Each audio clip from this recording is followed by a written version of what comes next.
"We don't serve beggars here." The words hit harder than the plate that shattered on the floor, splattering hot food across greasy tiles. The room went still. But Clara didn't step back. She moved between the old man and the sneering manager, arms spread, apron trembling like a flag in a storm. Outside, rain slapped the windows. Inside, shame hung heavier than steam. "I'll cover it," she said, pulling wrinkled bills from her apron pocket. "Take it from my tips." But that wasn't enough. "You're done here. Get out." By sunrise, the clouds had lifted, and 200 soldiers in full uniform stood shoulder to shoulder outside that same diner. Not for pancakes. They came for her. Clara James didn't stand out. She moved like a shadow in Ridgefield, Kentucky. A town with shuttered factories, faded murals, and more prayers than paychecks. At 32, Clara had learned the quiet art of survival. Keep your head down, smile just enough, and never expect applause. She wore her brown apron like armor, and tied her ponytail so tight it could hold back the weight of debt and disappointment. She was always first in and last out at Billy's diner, refilling mugs no one thanked her for, scrubbing corners no one noticed. No one asked why she worked doubles.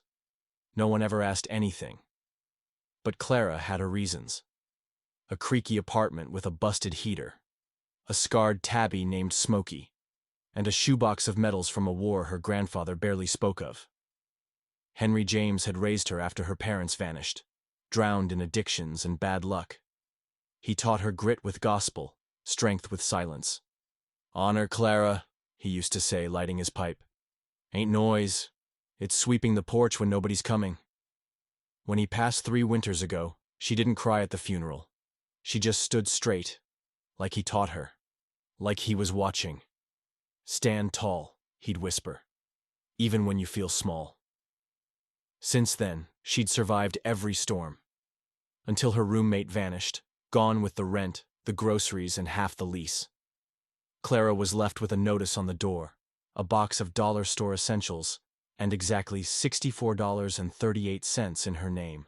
She dragged her suitcase up narrow stairs above an auto garage, where oil leaked through the floorboards, and one of the outlets sparked if you looked at it wrong. Smokey meowed once, brushed against her shin, and curled up in a drawer lined with a dish towel. Clara lay back on the creaking mattress, one hand on the cat's side. She whispered to the ceiling, "We'll make it." Again. The next morning, she walked through cold rain with soaked socks and a stitched-up coat.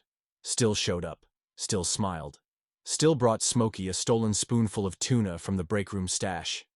People said Clara James was quiet. What they meant was, she didn't complain. Didn't flinch when the line cook slammed pans. Didn't argue when her paycheck came short. Didn't say a word when the manager made her clock out early. But she noticed everything. The bruises on the new dishwasher's wrist, the regular whose hands trembled after every cup, and the soaked strangers who came in from the rain asking only for water, never meeting her eyes. Clara carried every quiet burden like breath, and no one knew how heavy kindness could be. Until the day she stood between hunger and hate, and chose the side no one else had the courage to. Late at night, when the city finally went quiet, Clara would lie on her thin mattress gripping 2 things, her grandfather's rusted dog tags and the warm weight of Smokey curled beside her ribs. "We're okay," she'd whisper into the dark. "We're still okay." But truth? She was breaking. Not bone-tired, soul-tired. From swallowing her voice, from watching people walk past injustice like it was just another crack in the sidewalk, from holding everything in just to keep moving forward. She never wished for miracles. She just prayed the ceiling wouldn't leak again. It was a Tuesday. Rain slid sideways across the diner's windows.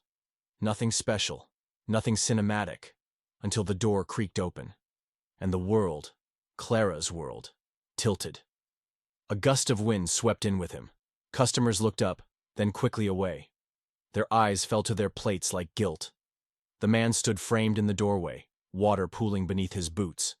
His coat, once military green, clung to his frail frame like a soaked shroud. The faded patch on his sleeve barely held on. His beard was wild. His eyes, hollow. One leg dragged behind the other, bound in ragged gauze. A knit cap sagged in his hand, fingers swollen and cracked. He clutched a brown paper bag like it might vanish if he blinked.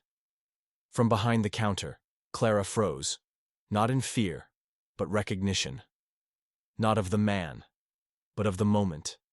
He wasn't her grandfather, but in the brokenness of his walk, in the weight of his silence, she saw him, and something shifted.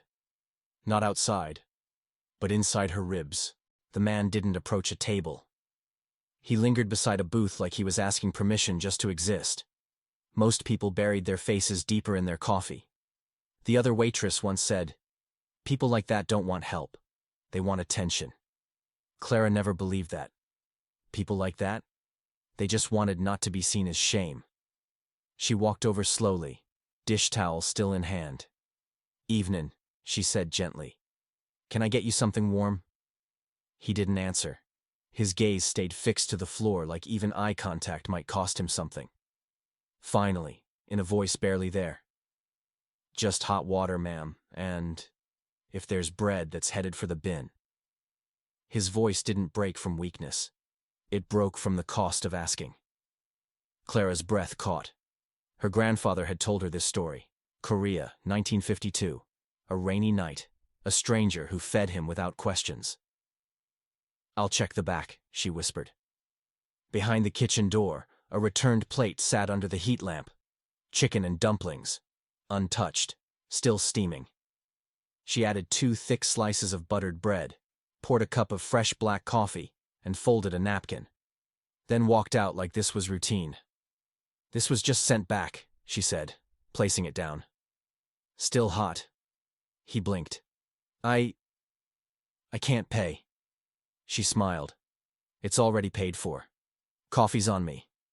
He stared at the tray like it might vanish, then reached out, slow as prayer, and cradled the mug.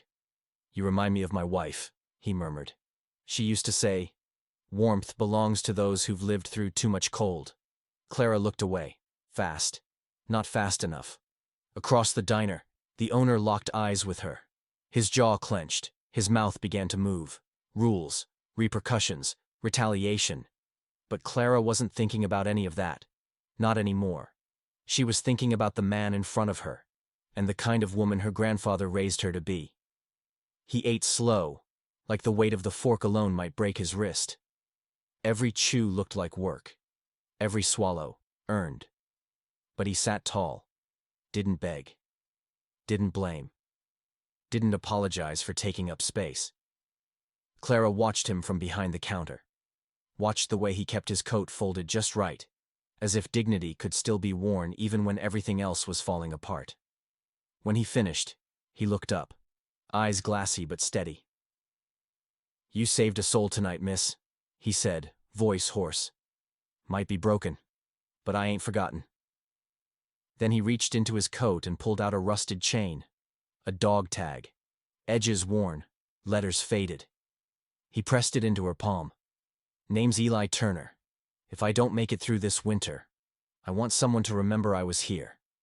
And just like that, he stood, nodded once, and disappeared into the storm. His silhouette swallowed by the gray. Clara stayed frozen, the dog tag warm in her hand. Rent was still due. Smokey still needed food. Nothing had changed. And yet, everything had. She'd just done something that mattered, really mattered, even if no one would say so. Then, crack. The front door slammed open, shaking the walls. Clara turned too late.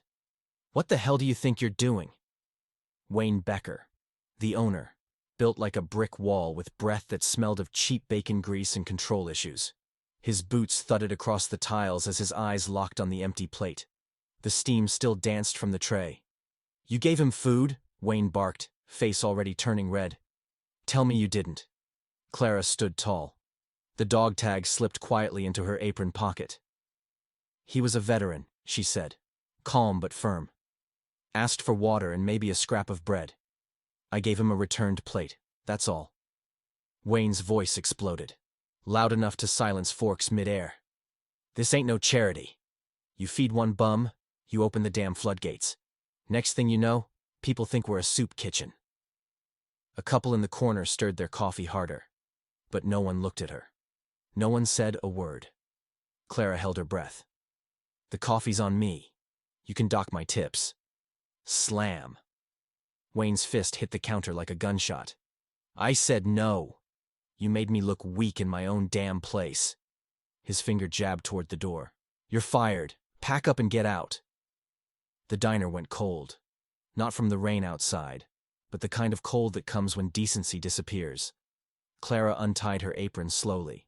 Her hands shook. Not from fear, from fury. But what stung the most? The silence. Not a single person spoke up. Not one head nodded. No one said thank you. Just the hiss of coffee, the rustle of menus, and the whisper of shame. That's what happens when you bring trouble in, someone muttered to their partner.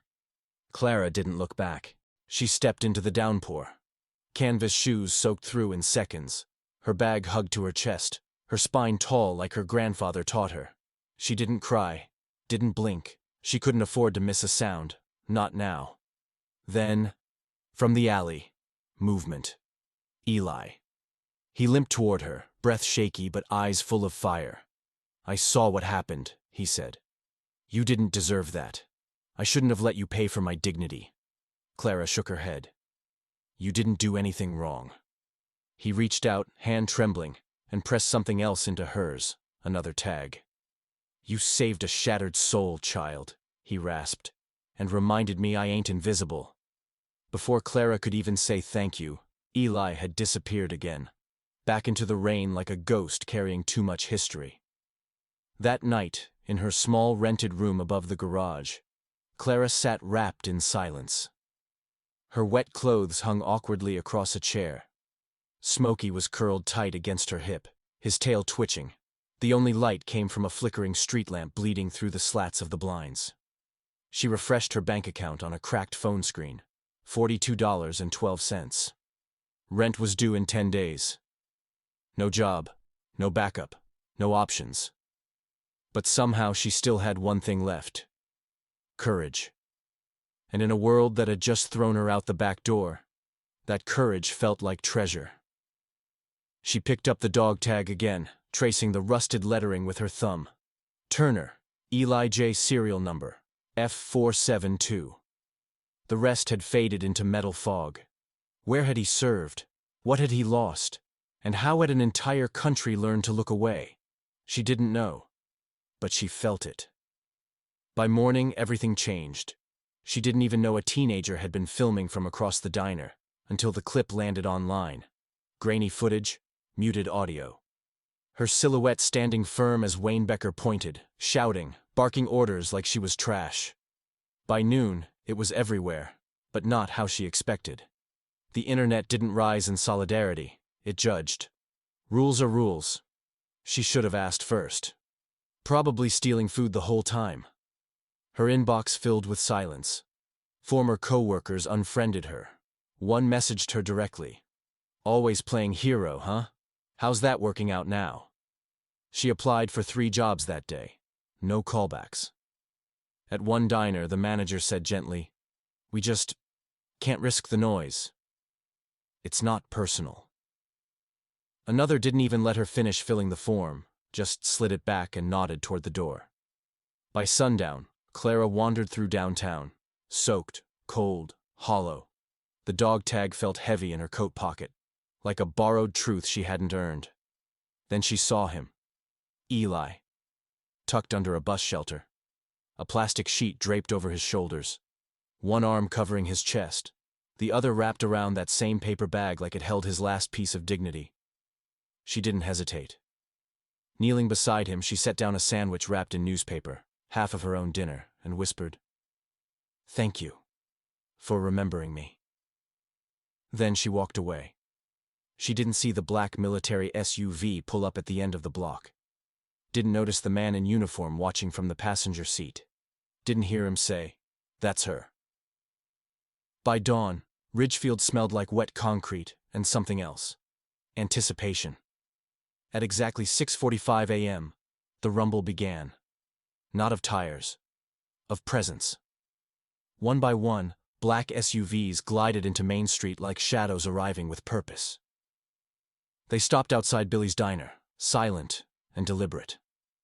The first to step out wore a sharply creased army uniform, his chest decorated with silver and silence, shoulders square, eyes forward. A soldier still carrying the weight of forgotten battles. Then they came. Marines, Navy, Air Force, Army, forming ranks, lining both sides of the diner's entrance in perfect formation. No orders, no words, just honor made visible. Windows opened, cars slowed, conversations stopped. Because in a town where nothing ever happened, this was something. Inside, Wayne Becker restocked napkins without a clue, until the door swung open, and a soldier walked in, eyes hard, voice steady, expression unreadable. The storm had arrived. "I need to speak to the owner." The soldier's voice sliced through the diner like a blade. Wayne stepped forward, his voice catching in his throat. I'm the owner." By now people had flooded in from the sidewalks. Whispers hissed like wind through the glass. Phones were raised, the crowd outside doubled, then tripled, drawn by uniform and silence. The officer removed his cap. "My name is Colonel Matthew Turner, son of Eli Turner." It landed like thunder. Wayne's jaw moved. No sound came. Colonel Turner didn't raise his voice. He didn't need to. "The man you humiliated yesterday is the reason I'm alive." The air stopped moving.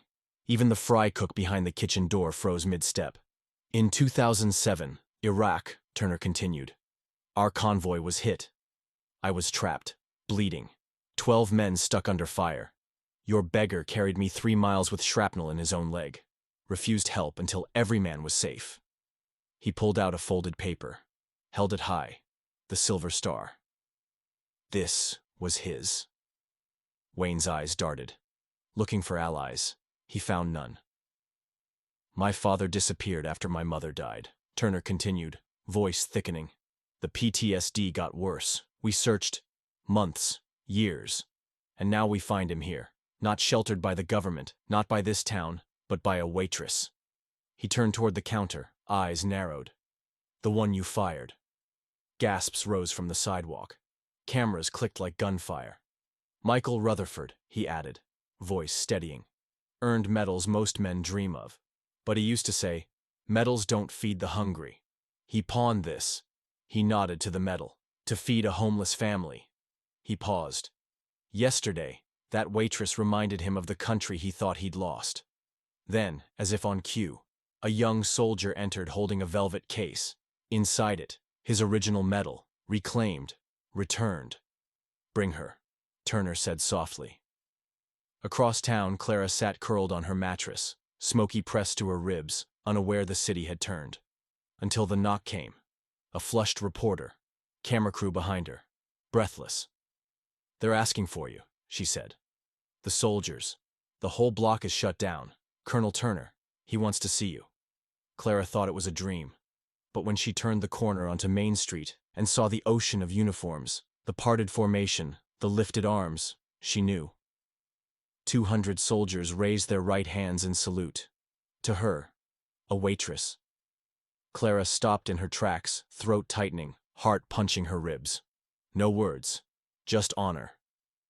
Colonel Turner stepped forward. "My father wanted you to have this." He held out the medal. Clara shook her head, tears stinging. "I can't. It's not mine." "It is now," he said, and gently placed it in her hand. The fallout was fast. The diner closed within days. Vendors pulled contracts. Staff resigned. Veterans groups picketed the steps, and Wayne Becker vanished like smoke. But Clara didn't post, didn't gloat, didn't say a word. She went back to doing what she always did, serving with strength. Only this time, she wasn't alone. A veterans nonprofit hired her full-time to run a new community kitchen. The same soldiers returned as volunteers. Lines grew outside. So did the warmth inside. In the corner of her office sat a small wooden box. Inside, a folded flag, a silver star, and a tarnished dog tag she still carried in her pocket every single day. Justice hadn't roared, it whispered. like light creeping across a windowsill, quiet, steady, unstoppable. And the neon sign outside the diner where she once worked? Now. It stayed dark. The old diner sat empty now. Sun-bleached for lease notice flapping behind the window. A ghost of its former self. For years it served truckers, tourists, and townsfolk. After the soldiers came, it served no one ever again. But across town, something else had bloomed. In a forgotten warehouse that once held busted vending machines, the lights now stayed on well past midnight. The scent of cornbread, chili, and fresh coffee drifted into the street. Laughter spilled from the walls like music. At the heart of it all stood Clara James. The Ridgefield Community Kitchen, run by a veteran-led nonprofit, had offered her the manager role within days. She hadn't applied, hadn't asked. She just showed up, as she always did. Quiet, steady. But people like Colonel Turner made sure her name echoed. Not for applause, but as a reminder of what real courage looks like. On paper, Clara was in charge. In practice, it felt like family. Veterans peeled potatoes beside single moms. High schoolers poured soup next to retired nurses. Smokey, the one-eyed general, now held post on the windowsill, war-weary and proud. And then came that moment. A week after the soldiers' salute, just past 4 p.m., the door creaked open. A little boy, maybe 7 or 8, stepped inside. Sandy hair, shoes too big, a face trying hard to be brave. In one hand, a crumpled dollar, folded neat. In the other, a cookie wrapped in wax paper, tied with string. He walked up to Clara and looked her straight in the eye. "I saw you in the video," he said. "My grandpa was a soldier too. He used to help people. So, I wanted to help someone." He placed both gifts on the counter. Clara knelt. Her voice caught in her throat. "Can I use this to help someone else?" he asked. She couldn't speak. Instead, she did what she knew best, placed her hand gently over her heart, just like the 200 soldiers who'd once saluted her, and nodded. No big speech, no stage, just another act of quiet bravery, echoing forward. Eli Turner now had a roof, thanks to the VA. Word spread. His son visited often. Sometimes younger soldiers dropped by just to listen, to stories not only about wars overseas, but battles fought on sidewalks and in silence. Clara visited when she could. They didn't talk much. They didn't need to. She still kept his dog tag in her coat pocket. Still placed his silver star in a small box beside her bed. On quiet nights, she'd run her fingers along its edges and whisper the words her grandfather once taught her. Honor isn't loud. It's quiet. People moved on. Headlines faded. The video dropped down into yesterday's scroll. But the ones who really saw it, they remembered. Not because Clara stood up, but because she did it when it cost something, when it hurt. Because she gave when she had nothing left. And because in a world too quick to forget, she reminded everyone what dignity looks like when no one's clapping. Clara James didn't march. She didn't protest. She didn't post. She offered a warm plate, a moment of grace, and a reason for one man to feel human again. And somehow, that was enough to move an entire town. This story isn't just about a waitress or a veteran. It's about us. How we treat people when no one's watching. How we define kindness without cameras. How we remember the value of a whisper, a cup of coffee, a soft yes when the world says no. In a country spinning too fast to see its quiet heroes, Clara James slowed it down, just enough for the rest of us to notice.